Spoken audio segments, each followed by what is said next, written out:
Magandang araw pong muli sa inyong lahat, mga ka-same like-minded.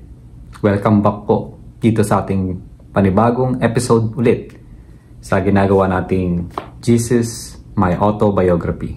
Ano na naman itong mga panibagong matututunan natin dito? Kaya tara po, umpisa na po natin.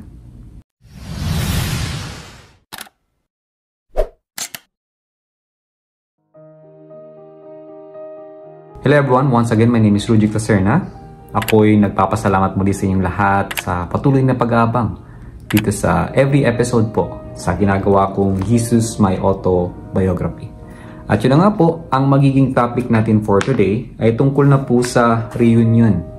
Ito magiging exciting na kasi dito natin mas malalaman yung another story sa isang nagmamahalang tao na nagkahiwalay ng walang communication, walang sulat, walang cellphone, walang text, walang call. So, ano kayang nangyari? Ano kayang mangyayari after nilang magkita muli ni Mary Magdalene? Okay, so ganun po muli, babasahin ko siya. Ipapaliwanag ko po siya sa level na kung saan maintindihan po ng lahat ng mga nanonood. Alright. I alighted from the boat onto familiar territory, and this was great joy to my heart. Nakita niya na yung familiar territory, tapos siyempre masaya siya nung nakita niya na ito. Masaya ang kanyang puso.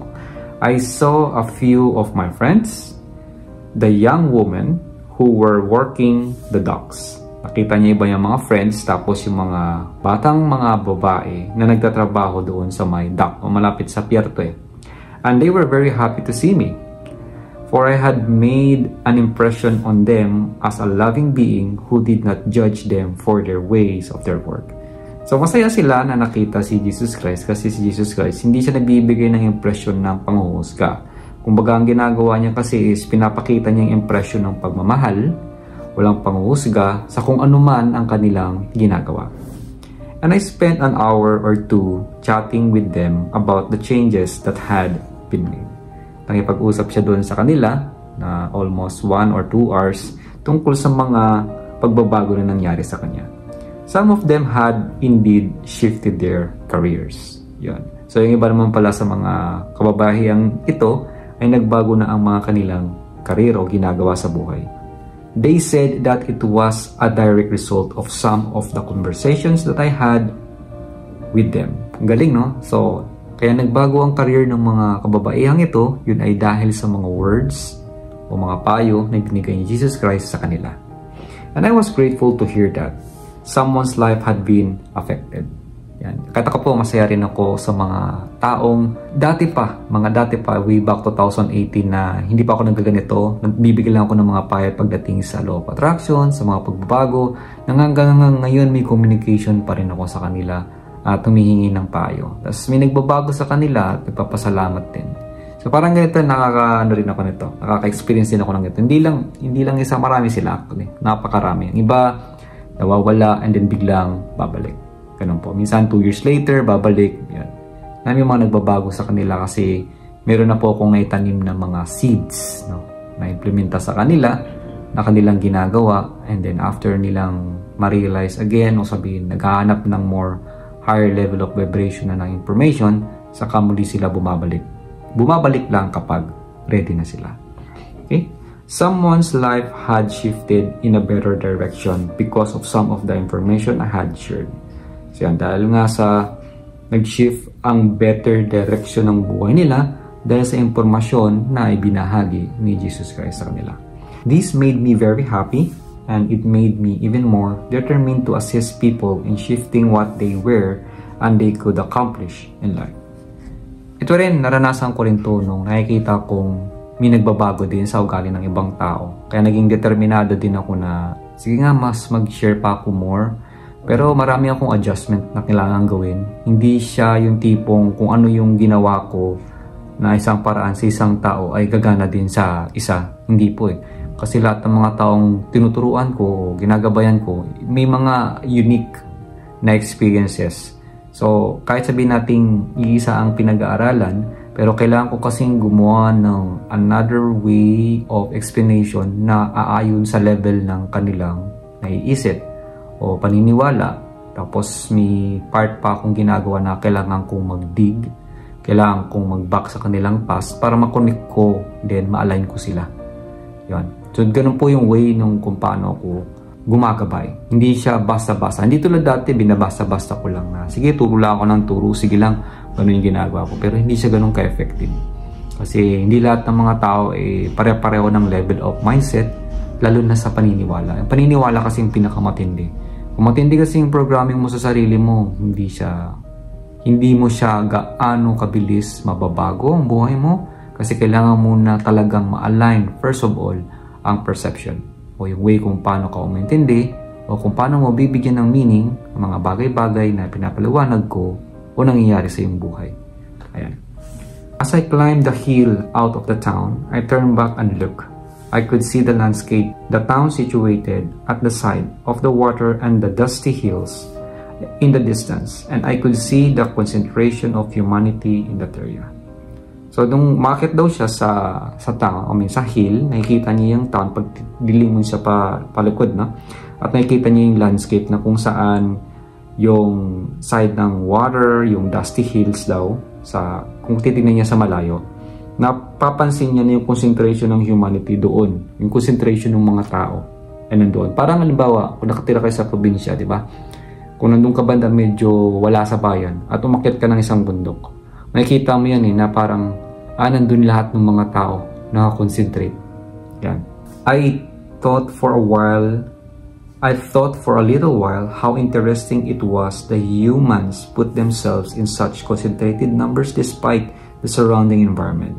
So naging interested siya, very interesting na makita niya yung mga tao, nilagay nila ang kanilang sarili doon sa isang concentrated numbers. Despite, ibig sabihin, despite na marami namang spasyo or environment pa sa paligid na yon. It was clear that humans need to be together. Ngayon, so sinasabi po dito na klaro na ang mga tao ay kailangan daw po na maging together o magsama-sama.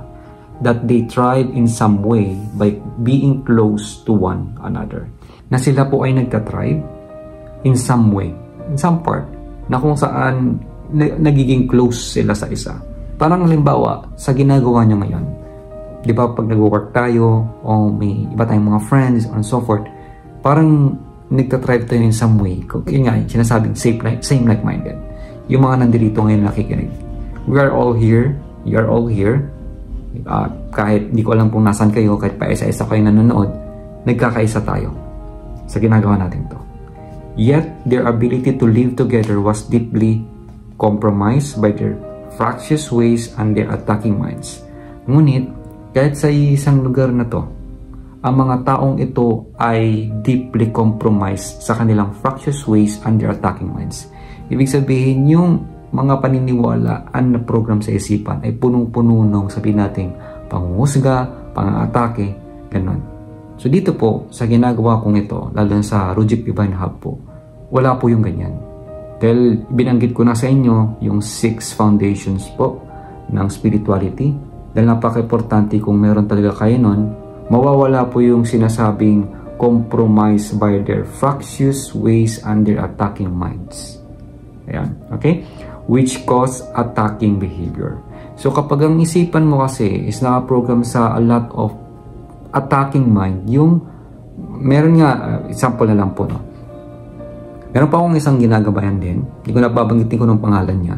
Binanggit ko na sa kanya na always look for the good, always look for the gold, and start talking positively. And then after a month later, may mga nagbabago na sa kanya, maganda, nakikita niya na yung mga changes, and then suddenly, matagal ulit na hindi kami nakapag-update. Pagbalik, nakikita niya na ulit yung mga hindi kaya-aya. Marami na siya nakikita muli na ganito ganan. And then, niremind ko ulit siya. Nasabi ko, iba po, sinabi ko sa inyo before na always look for the good and look for the gold and always start talking positively. And then sabi niya, ay sir, salamat po. Oo nga pala, life is a mirror. Lahat na nakikita natin is a mirroring back to you.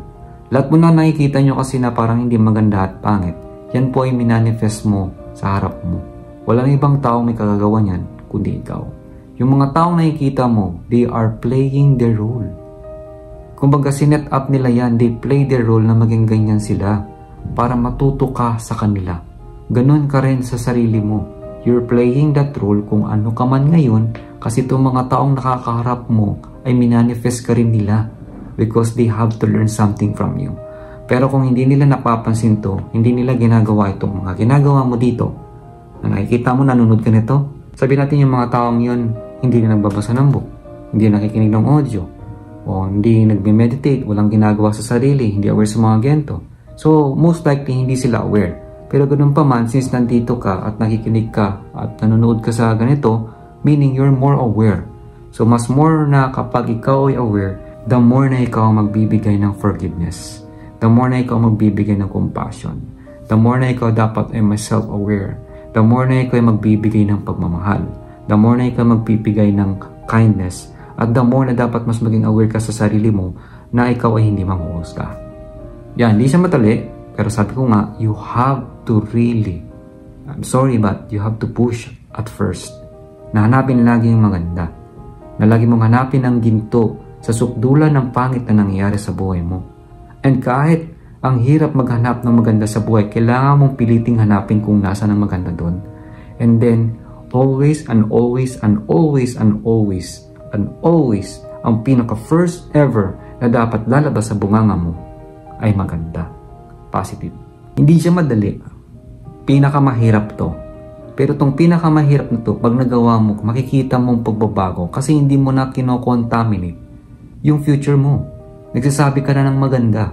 Tandaan nyo to, lahat ng lumalabas sa boses mo ay expression ng mga naiisip mo. Hindi yan galing basta kung saan lang. Yung mga taong hindi nag-iisip, salita lang ng salita, ang bilis magsalita, expression yun ng kanilang isipan nang hindi nila namamalayan. Hindi na sila nag-iisip kasi automatic na nilang na-program yun sa kanilang isipan. Kaya you really have to be aware. And that is what you're going to manifest. What you think will manifest, dodoble ang lakas pag sinabi mo pa. Eh kapag nagsasabi ka, hindi mo namamalayan, nagagawa mo pa. So triple na, o 10 times na, o 100 times na. Kaya ito rin nagkakatotoo. Okay? So yan. Anyway, I had this thought as I turned around and looked. And I saw that they could be spread apart so that they would not have to deal with others. So, nag-isip si Jesus Christ and tinignan niya ito. And nakita niya na that they could be spread apart.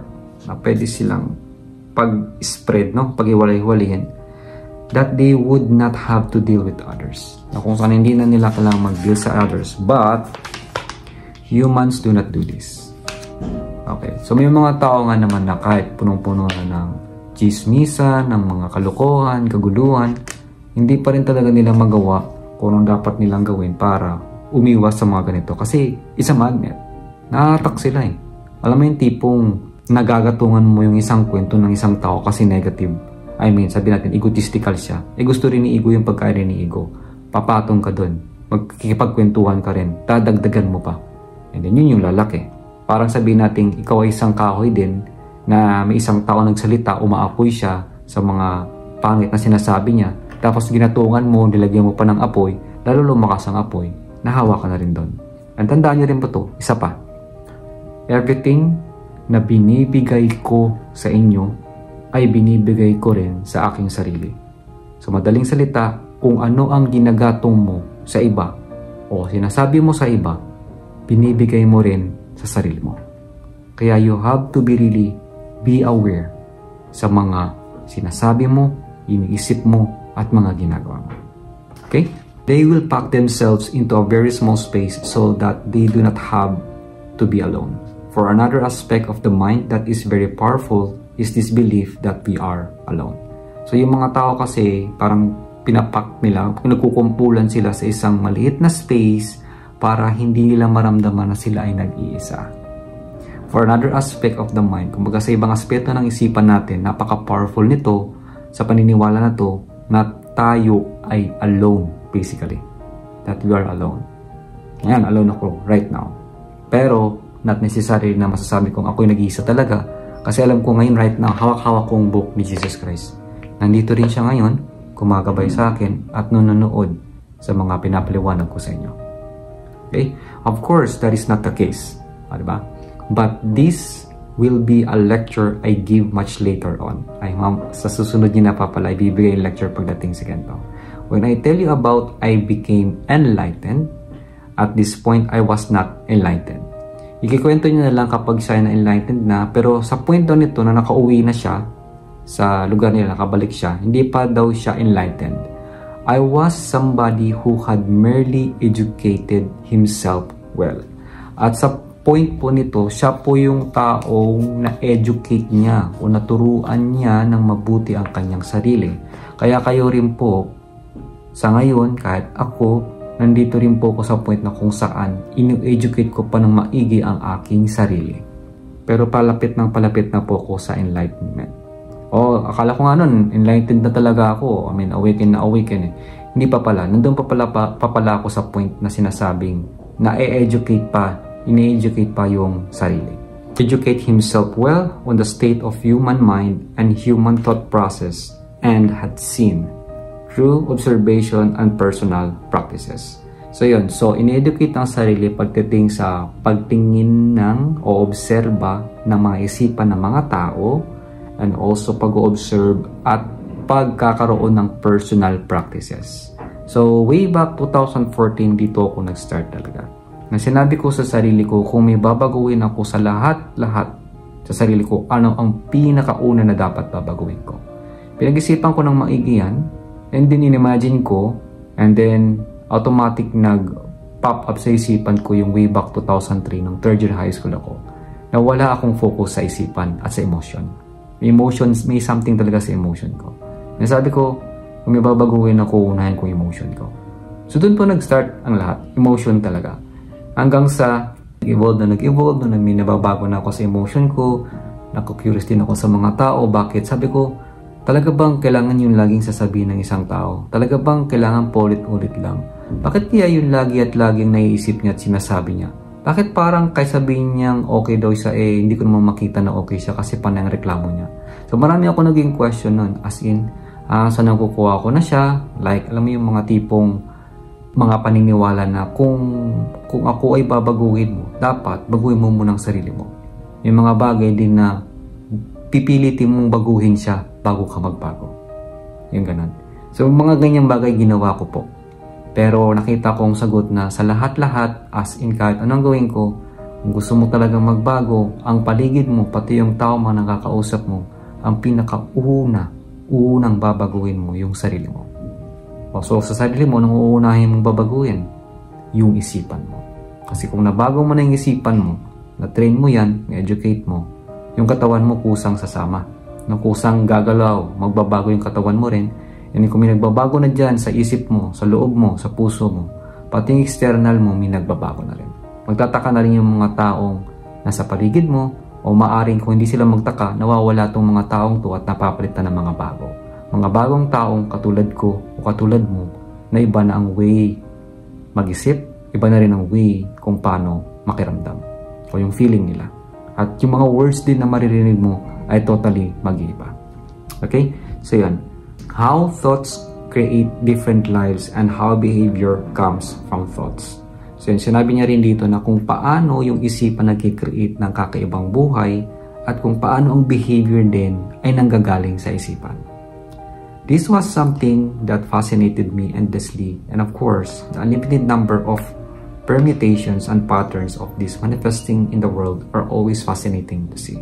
Para sa kanya, nakikita niya kasi na sobra siyang parang nabibighani sa walang katapusan at a limited number ng mga patterns, and then yung nagmamanifest sa mundong to.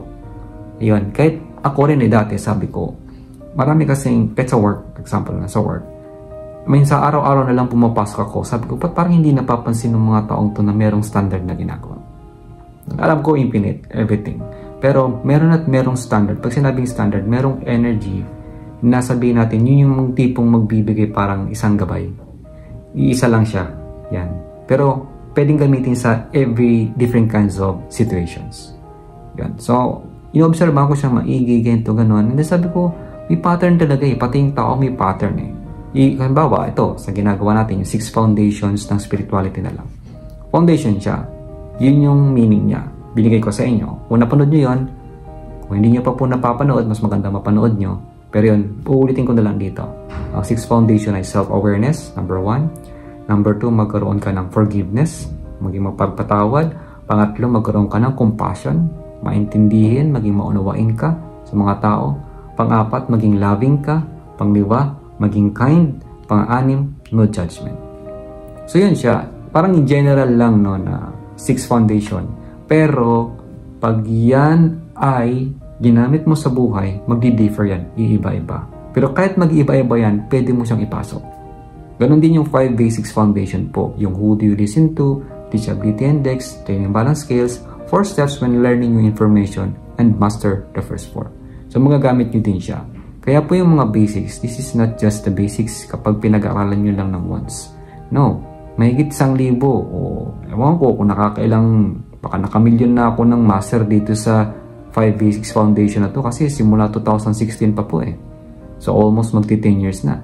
Pero yung binabahagi ko sa inyo is nasi-simplified na lang kasi hindi ko na kayo kailangan daan pa sa kung ano na pagdaanan ko noon. Kaya pinapaulit-ulit ko lang talaga sa inyo. Pero itong 6 foundations ng spirituality po ay bago na ako talaga mismo ang nakabuo kasi nakita ko sa kakabasa ko ng mga spiritual books, nakita ko na lagi nilang sinasabi yan. Yan yung magbibigay sa iyo ng taas ng vibration sa buhay. Kaya po binahagi ko sa inyo. Ayan. Alright?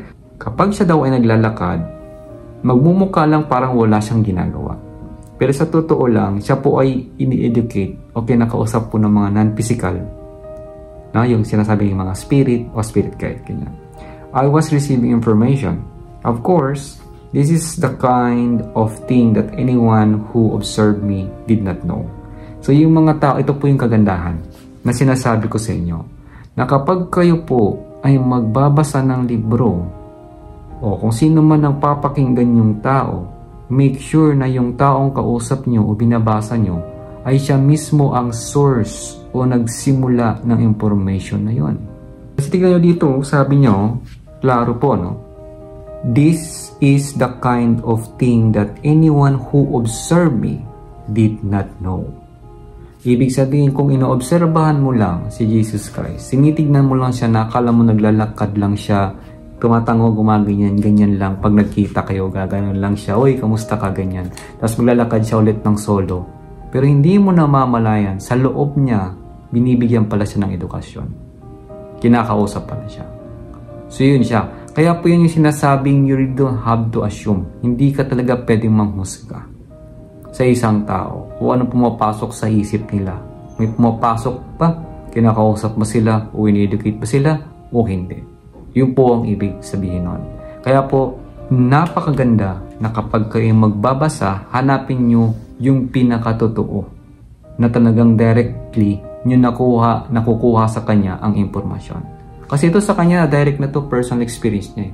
Parang lambawa sa akin, na-obserba nyo lang ako dito sa pag-vlog na binibigay ko sa inyo. Pero hindi nyo talaga totally na-obserbahan kung ano yung ginagawa ko sa likod kapag hindi ako nag-vlog. Anong pinagagawa ko, nasan ako, ano nakikita ko, ano na-obserbahan ko, anong mga aha moment na nagagawa ko, ano pang training na ano pang ibang training na ginagawa ko, and then kung paano ko binibigay ng perception, unawa at pagbibigay ng meaning tuon sa mga bagay-bagay sa lahat na nangyayari sa paligid ko. Tulad nito, yung mga ganyan, ano yung mga next na mangyayari, anong ginagawa ko pag nasa work ako, hindi nyo nakikita yon. Nakikita nyo lang ay nandirito. Ganon din ako, hindi ko rin nakikita kung nangyayari sa'yo. Kasi kayo at kayo lamang ang nakakakita niyan. At hindi po yung nakikita ng ibang tao. Pero ganun pa man, since nag-aaral po tayo dito, nagbabahagi po tayo ng mga higher vibration energy na binibigay rin po ni Jesus Christ, natututo po tayo. Nakikita nyo yan. I mean, pag ginamit nyo kasi, mababago nyo yung internal nyo. Marami pong magbabago sa inyo at maobserbahan nyo rin naman yan eh. For sure, umabot kayo dito, kung naumpisa nyo hanggang dito, ibig sabihin, may nagbabago na sa inyo. Pero hindi madali, di ba?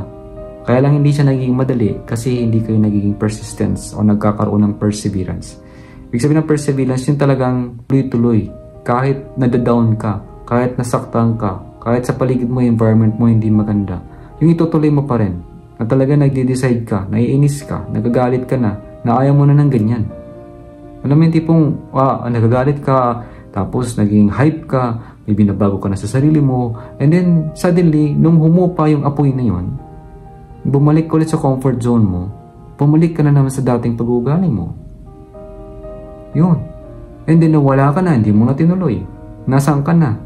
Nahiya ka na? Ayaw mo nang bumalik? Hindi ka na magtutuloy? Bakit? What makes you stop? Walang nag-stop sa'yo. Hindi rin ako nanguhusga sa'yo. Wala rin akong sinasabi about sa'yo. Ang iniisip ko pa nga is more good for you. Pero why you stop? Ba't hindi ka na bumabalik? Ano yung programa na meron sa'yo? Sa isipan mo na tumatakbo, bakit bigla kang nawawala? Ayan yun. Kasi ako sa sarili ko, naranasan ko rin yan eh.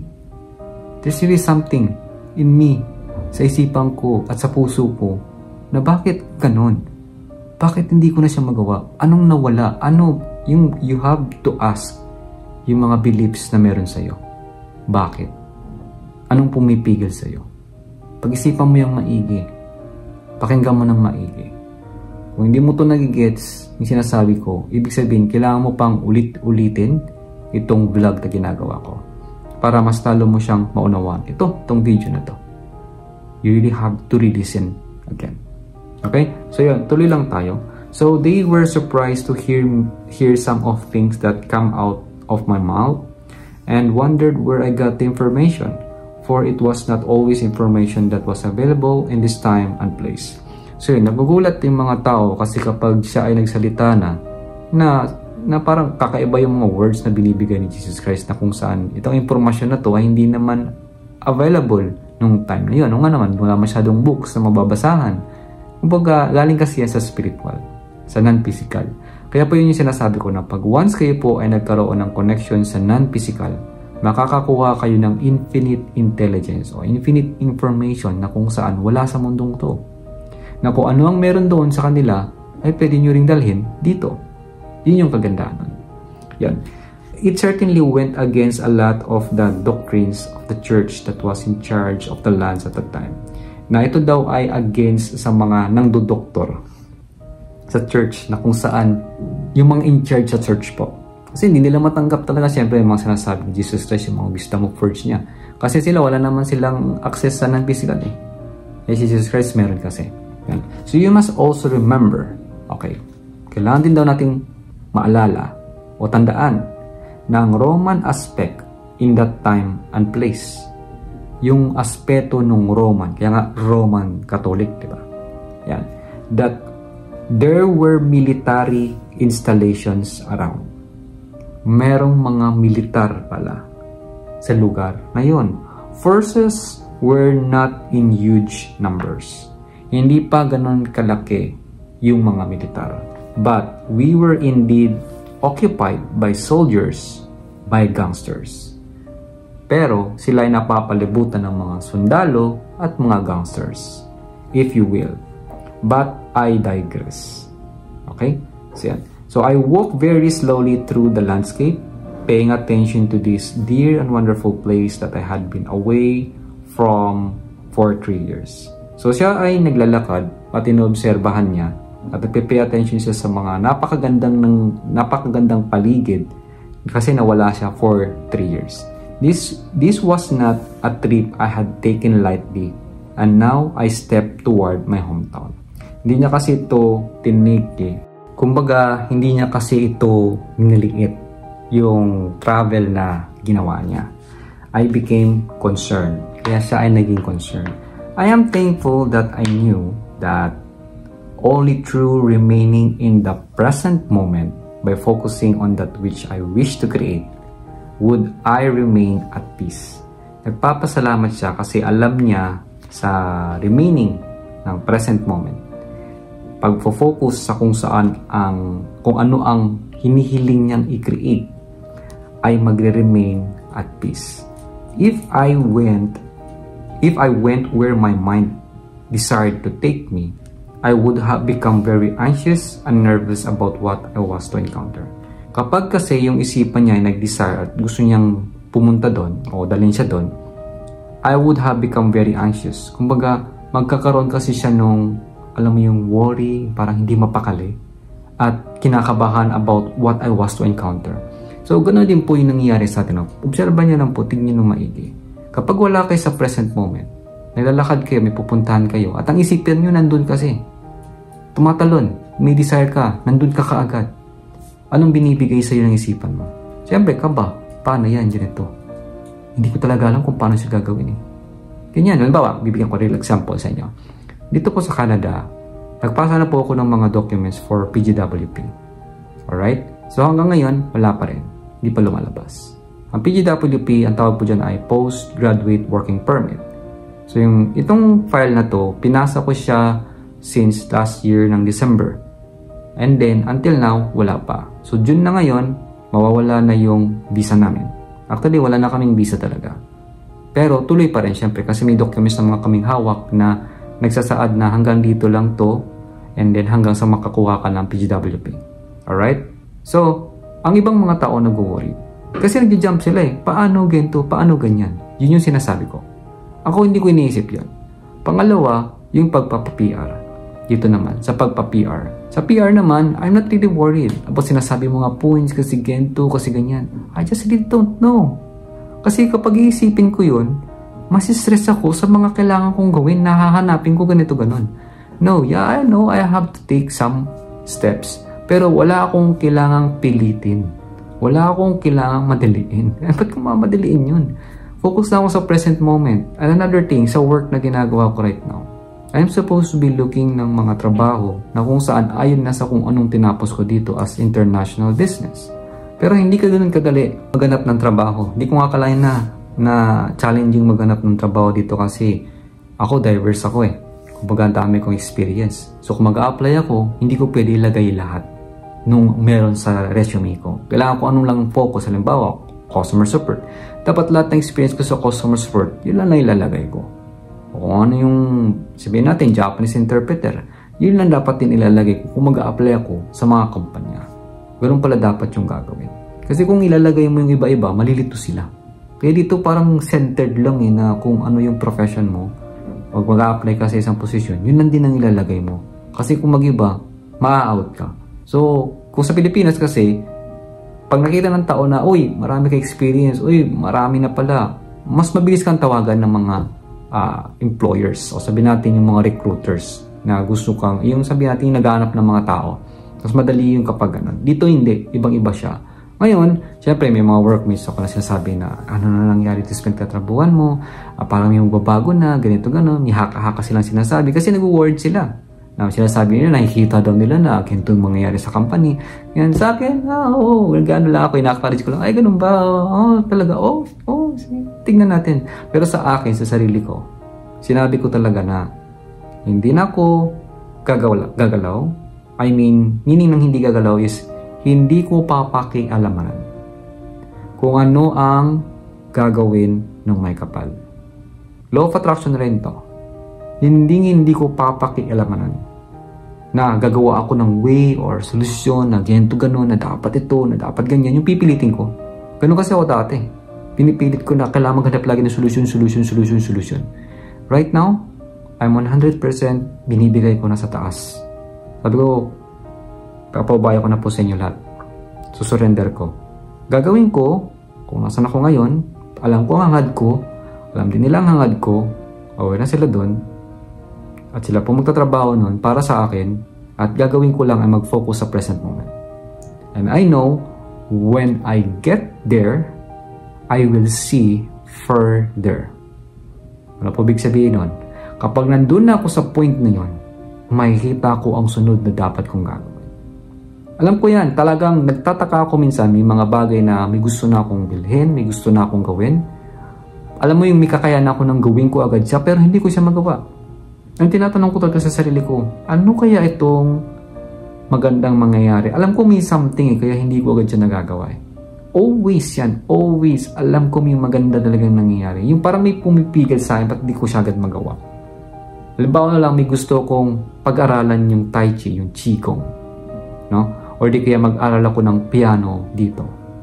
Baga, kaya ko na siyang gawin. I have the money, pero hindi eh. Hindi pa eh. Hindi talaga ako dinadala pa dun eh. Nagtataka ako. And then, another thing pop up. Solution para sa pagiging PR o dapat mo munang gawin. At yun na yung mag-aral ng French language dito. O sabi kasi nila, pag napasa mo yung test, automatic 300 points ka. May mga pointing system po kasi. Halimbawa, pag umabot ka na ng 500 plus, dati to 300 points lang daw. Ngayon, nasa 500 na. So, kung umabot ka ng 500 plus, yung points mo, pwede kang tawagin for PR. And then, may mga tao na ang ginagawa nila ay habang naghihintay pa sa PGWP na pumasok, nag-aaral na po nito.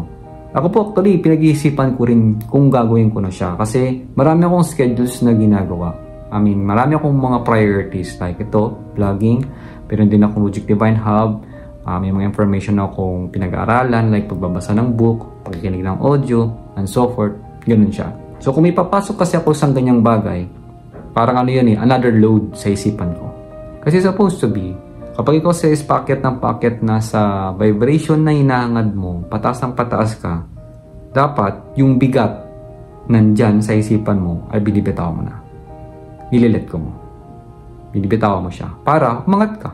Kasi kung mabigat ka, o mabigat ang iniisip mo, mabigat tong mga katawan sa katawan mo, napasan-pasan mo, paano ka nga ba makakakit sa taas? Kaya po, masyado pong misconception o pinapamukha sa atin yung image na kung saan yung isang tao nagsisumikap, tinutulak yung bato pataas. Alam niyo yun? Nakikita niyo yung may nagpupush na tao ng bato na malaki pataas na magsikap ka lang kasi malapit ka na dun sa patag. Yan. So, ibang conception yun. It's more on physicality yun. Pero yung conception na binibigay ko sa inyo na yung bato na yun na nagpapabigat sa iyo para makaakyat ka sa taas, bitawan mo. Hayaan mo siyang bumaba at umangat ka. So, yun po yung difference. O sabihin natin, may bit-bit ka, marami kang bit-bit na ganyan paakyat sa taas na para lumipad ka. Paano ka makakalipad na mas mataas ang bigat ka ng bit-bit mo? Bitawan mo. Meaning, ano yung bibitaw mo talaga? Yung hawak mo? No, yung lahat nandyan sa isipan mo na kailangan mo nang isurrender. Kasi kung hindi ko sinurrender to, worried ako. Everything. Sa pera, sa gagawin, at kung ano pa. So, doon po nako-contaminate yung sinasabing future. Alright? So, yun. I approached my village very cautiously. I did not know if I would see Mary married to another man. So, ina-approach niya yung village ng sobrang maingat. Cautiously. Nag-iingat na maigi.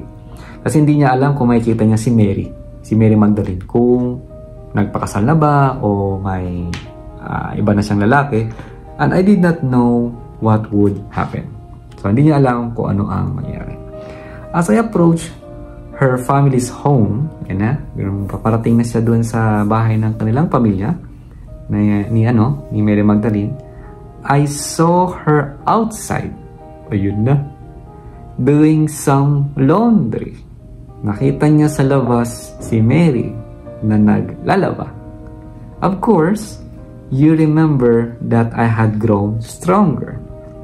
Di ba nga naalala nyo? Di ba sinabi niya na siya ay naging malakas na, and I had grown bigger. Yan. And I had taken great care of myself over the previous months to present a handsome and strong visage for her to see. Di ba? So, di ba bago nga siya umuwi, sinabi niya na tinarin niya yung katawan niya para magkaroon ng laman, maging mabuting, maging malakas. Para pag nakita siya ni Mary Magdalene ay makita siyang pogi, siyempre handsome at saka malakas. As she lifted her head, pag kinikwento ko to, ako yung na-exit, kinikilig no? Nakakatawa. Kasi imagine mo, yung for 3 years, walang communication, walang sulat, walang message and everything. Okay? And then pupunta ka pabalik dun sa taong mahal mo. Iniisip mo, pumapasok na yung time na umiisip sa, pumapasok sa isipan mo na hindi ka ano, pero kailangan mong idisiplina yung isipan mo na hindi yan. You have to back to present moment. Okay? So ito na yung nangyari. Yan. As she lifted her head and recognized my walk, she obviously saw me coming from some distance. So, yan. So, nung tumingala si Mary Magdalene at obviously nakita niya sa malayo na parang paparating na siya, she dropped what she was doing And as many of your movies portray, okay, such a scene, no, yung scenario, she ran toward me very happy indeed. Alam mo yun sa mga palabas na yung for so many long na hindi ka nagkita, tapos kapag ganun ka, tapos tatakbo ka sobrang excitement, sobrang saya mo, ganyan. I was ecstatic to receive such a welcome. Siyempre, sobrang sarap sa pakiramdam na siya ay umuwi at siya ay welcome. I had anticipated anger. Okay, na-anticipate ni Jesus Christ na galit to. But all I received was joy and love. Ang galing, no? So, yan. So, ang natanggap niya ay pagmamahal at kaligayahan. And as we embrace, we did not care whether people were looking. So, nung nagyakapan silang dalawa, wala silang pakialam kung ang tao ay tumitingin o hindi. We did not care whether gossip was generated. Wala rin kaming pakialam kung ano man ang mga chismis na sasabihin ng mga tao.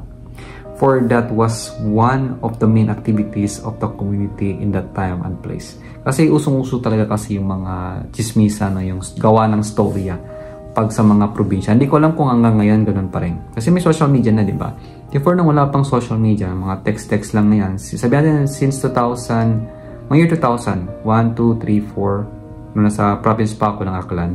Nabawa yung kwento nandito pa lang sa parting sa amin. Nakita lang ng isang tao, yung kwento niya nandun sa dulo ng baryo namin. Yan. Yung iba na yung kwento, iba yung version ng kwentong yan. Yan. So yan po yung way ng chismisan, ganun kabilis yung balita na paggising mo sa umaga, uy, may kilala ka na ng taga doon sa dulo ng baryo nyo. Pupunta sa'yo, totoo parang gano'n. Gugulat talaga ang bilis ng chismis. Yan. So we simply embrace each other long and hard. And the emotions that arouse were powerful indeed. So nagyakapan sila ng mahigpit, sobrang mahigpit at hard. And then yung emotions nila ay nag-arouse, no, lumabas talaga. A very powerful, napaka-powerful daw talaga. I was moved to ask her to marry me. Yan nagsabi na si Jesus Christ. Na na-move siya na magpakasal na tayo. I was moved to ask her to become my wife. Na-move din siya na pwede na ba kitang maging asawa. For I was now a man capable of the kind of commitment that this bonding required. Kasi alam na ni Jesus Christ na siya ay capable na isang tao, yung klase ng tao na ready na mag-commit at mag-bond. No? Yung requirement ng bonding na ito. She was overcome with emotion and tears. Siyempre, sobrang na-overwhelmed or si Mary Magdalene at napaiyak. So, she could not answer me. Hindi siya makapagsalita kasi siyempre sa sobrang saya na hindi maintindihan na for 3 years hindi kayo nagkita, di ba? Tapos nandyan na siya. But I had come home to her. And she knew that I had completely surrendered myself to our relationship and our bonding. So, siya kasi si Jesus Christ kasi bumalik sa kanila.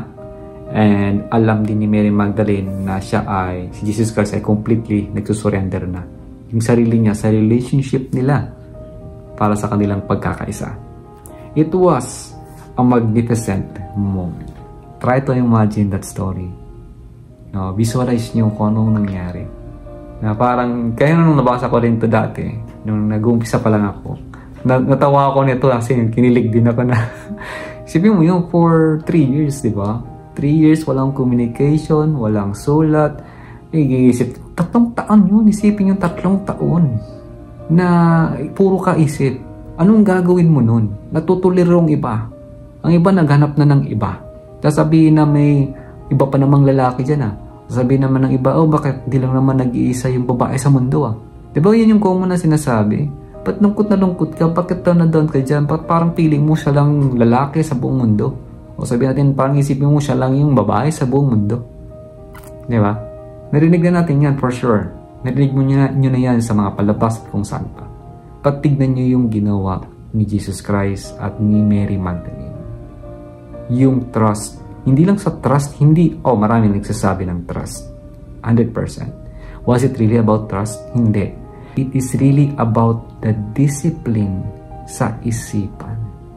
Hindi lang trust. Kasi ng trust nandyan na. Pero ang trust kasi pwedeng masira, ma-penetrate ng mga negative.